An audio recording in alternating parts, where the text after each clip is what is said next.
Muy bien, ya empezamos la última parte de clase 8 acerca del papel del Espíritu Santo en el Antiguo Testamento.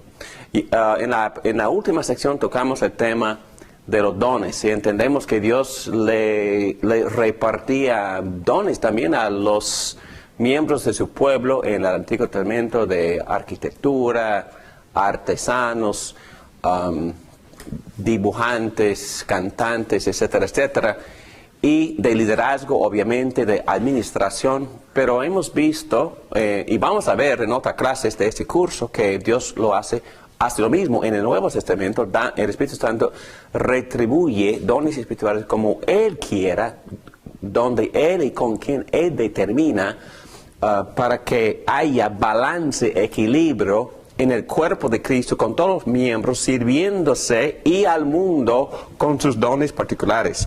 Y es muy interesante que estos dones tienen que apoyarse y ellos funcionan en conjunto. Por ejemplo, estuvimos hablando en el break de don de ayuda y algunas personas tienen dones formidables y estas personas no quieren ser vistas, no quieren verse, no quieren que la gente las aplauda. Es que estas personas con dones de ayuda están muy contentas detrás de las escenas, ayudándoles a otros a ser más efectivos con sus dones. Eso se llama don de ayuda y está en la lista. Es un don preciosa y muy necesaria. Y algunos de ustedes tienen ese don. Robin Crane tenía ese don. Y ella siempre trabaja detrás de las escenas para que se destaque cualquier persona para quien trabajaba ella. Y les he dado este ejemplo varias veces, que anteriormente cuando iba a conferencias para dar conferencia, ella preparó todo y me dio ¿cómo se llama? Un USB para llevar y nada más lo puse en la computadora y salió todo, ya bien preparado y perfecto y bello. Y en otras palabras, she made me look good. Entonces ella me sirvió con su don de ayuda para que yo pudiera ser mucho más efectivo en mis presentaciones. Y nadie quizás no la reconocía, pero ese don de ayuda. Y también tiene don de administración, pero don de ayuda, ese es un don precioso que muchos tienen para servir. En otras palabras, sirven los dones de otras personas, para que esos dones puedan funcionar. Y así funciona el cuerpo en sí. Y como Pablo dice, que no podemos, ningún miembro, entonces todos somos útiles. Ninguno trabaja en vano. Es que nos necesitamos. Y el cuerpo no funciona si todos no funcionamos usando nuestros dones para servir, para edificar y animar y amar a los demás. Para que el cuerpo entero sea efectivo en su obra de misericordia y su obra de predicar el evangelio también fuera de la iglesia. Muy bien. ¿Cómo hacer ejemplo en el cuerpo humano, Pablo?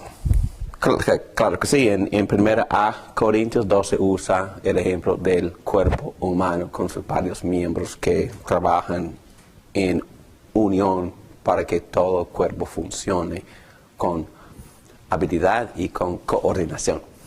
Muy bien, vamos a seguir adelante con punto número 5 en página 69. Y para mí este punto es, el más importante. Y en otras palabras, contesta la pregunta de cuál es el papel del Espíritu Santo en el Antiguo Testamento, porque normalmente yo pienso mucho en la obra del Espíritu Santo en el Nuevo Testamento, de santificación, de regeneración, de convicción de pecado, de iluminación, de la obra de atraer a personas a Cristo. El Espíritu Santo hace todo esto, pero ¿saben qué? Hace todo eso también en el Antiguo Testamento, y aquí vemos algunos textos que nos enseñan eso. Y perdónenme, mujeres, por las palabras que voy a usar, porque en el Antiguo Testamento usa mucho la palabra circuncisión, porque fue la señal y sello del pacto de la gracia. Y fue, el acto de cirugía que siempre recibieron los hombres y tenían el mismo significado en aquel entonces que tiene el bautizo hoy en día. Fue la señal de que ese hombre creyó en Dios y fue la señal de que ese hombre y su familia entera pertenecía al pueblo de Dios. Exactamente lo que significa el bautismo hoy en día. Y en otras palabras, el bautismo se hace con agua, ¿verdad? ¿Y para qué usamos el agua? Para purificar, para lavar, para limpiar. Entonces el agua, el bautismo de agua, representa la obra. ¿Cuál obra del Espíritu Santo? De lavar, de limpiar. Y también de unir a Cristo y unir al cuerpo de Cristo, como Pablo dice en 1 Corintios capítulo 12, versículo 13, que todos fuimos bautizados por el mismo Espíritu para formar un solo cuerpo. Entonces, cuando el Espíritu Santo toca, en este caso, a un adulto y lo regenera, o es decir, lo salva, con ese mismo acto lo conecta y también a Cristo mismo y a su cuerpo. Entonces no existe tal cosa como creyente separado del cuerpo de Cristo de la iglesia, porque el Espíritu Santo une a esa persona al cuerpo en un solo acto. Lo une a Cristo y lo une al cuerpo de Cristo, la iglesia. Pero otra vez, en el Antiguo Testamento, la palabra que indicaba todo eso fue circuncisión. Ok, ya estamos listos para entender el concepto. Muy bien. Aquí, para mí, lo sumamente interesante es que en Deuteronomio, el capítulo 10, Moisés dice en el versículo 16, circuncidad, pues, vuestro corazón. ¿Qué? ¿Qué es eso? Pensaba que tiene que ver con el órgano del hombre. No. Sí, pero ese acto externo de cirugía tenía significado de limpieza del corazón. Muy claro, ¿no? Igual al bautismo. El bautismo de agua no regenera a nadie. Y Pedro hace este ejemplo. Dice que, ¿para qué usamos el agua? Para limpiar la piel. Pedro dice, pero es símbolo de lo que el Espíritu Santo hace con el Espíritu, lavando al Espíritu, uniéndonos a Cristo y a su cuerpo. Entonces la señal señala, la señal de agua señala la obra verdadera, la esencia de la obra redentora. El agua señala, ¿cuál obra? ¿La purificación de quién? De la persona y la unión a Cristo. Sí, entonces, ¿y quién aplica esa obra de Cristo a la persona? Ok, el agua simboliza y señala, apunta el lavamiento del Espíritu Santo, lavando el corazón del creyente. Ok, y el Antiguo Testamento enseña eso también, aquí mismo, en este texto. También en Deuteronomio, el capítulo 30, versículo 6, dice, además el Señor tu Dios circuncidará, el peine, no, tu corazón. Es decir, limpiará tu corazón, circuncidará tu corazón. Muy, muy claro, ¿verdad? Está hablando de la circuncisión, la limpieza del corazón por el Espíritu Santo y el corazón de tus descendientes para que ames al Señor tu Dios con todo tu corazón y con toda tu alma a fin de que vivas. Jeremías, es que el traductor no se atrevió a traducir correctamente este versículo, pero lo voy a hacer. Marquen su corazón con la señal del pacto. Circuncídense para honrar al Señor. Literalmente este texto dice, circunciden el presupucio de tu corazón. Oh, corazón. Entonces dice exactamente lo mismo. Si alguien de verdad se va a arrepentir, si alguien de verdad va a entrar por fe en unión con Dios, en ese momento experimenta la limpieza de su corazón. Y Pablo lo hace sumamente claro en Romanos, hablando de todo esto del Antiguo Testamento. Lo exterior no hace a nadie judío. Es decir, la circuncisión exterior en verdad no hace que nadie llegue a ser judío verdadero. Entonces, podemos bautizarnos con agua, pero esa agua no convierte a nadie en creyente verdadero, en cristiano verdadero. ¿Qué es lo que convierte a la persona en cristiano verdadero? El Espíritu Santo.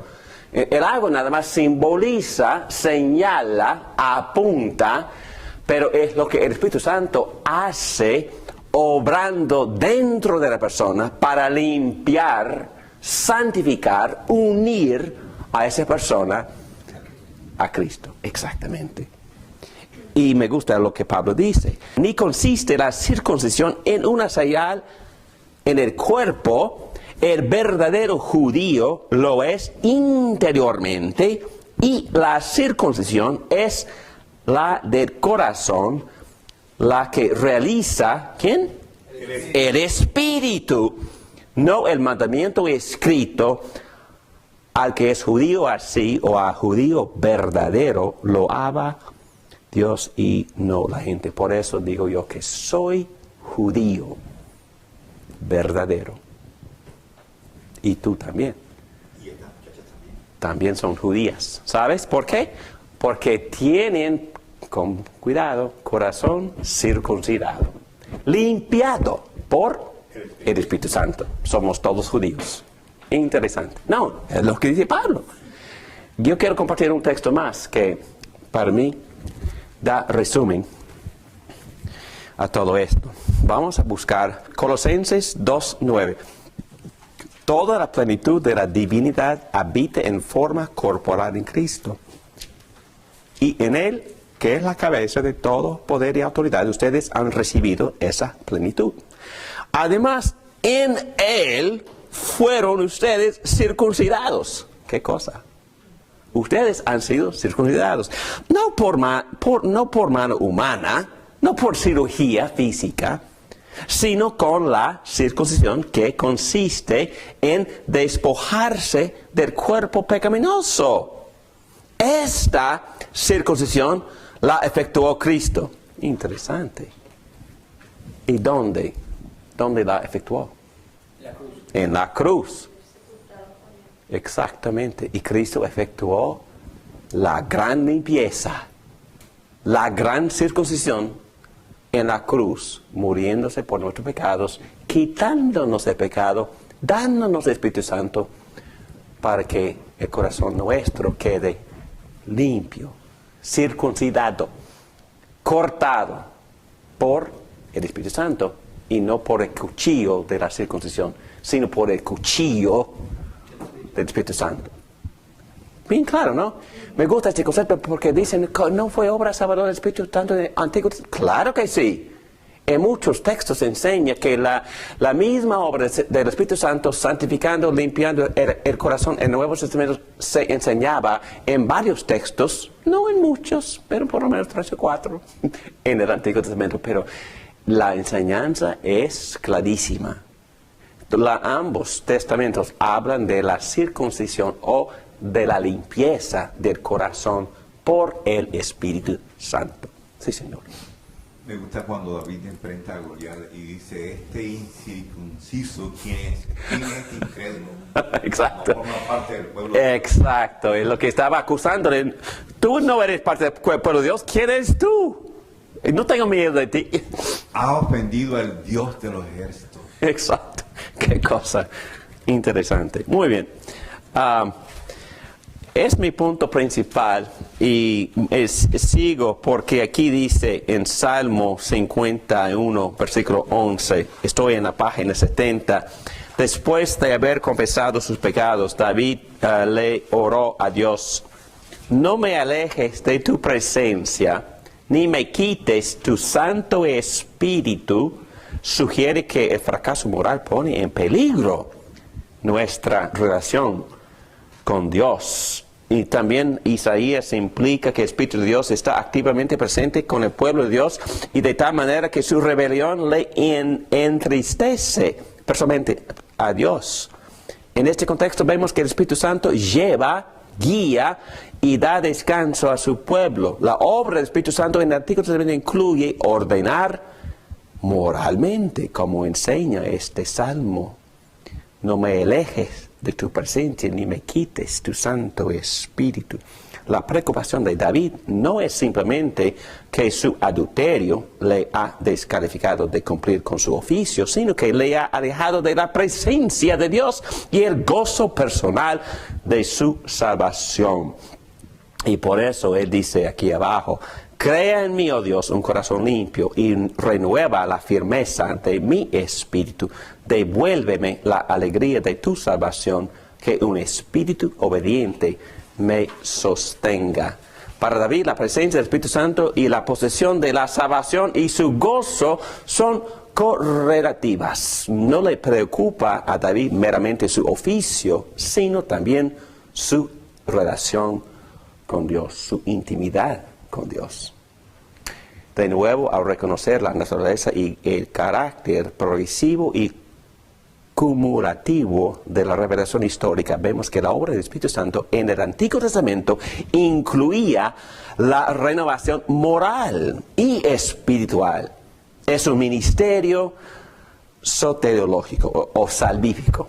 Ese mismo misterio en el Antiguo Testamento de la salvación que es explicada con más detalle en el Nuevo. Como dice Pablo en 2 Corintios, el capítulo 4, el versículo 13, escrito está, creí y por eso hablé.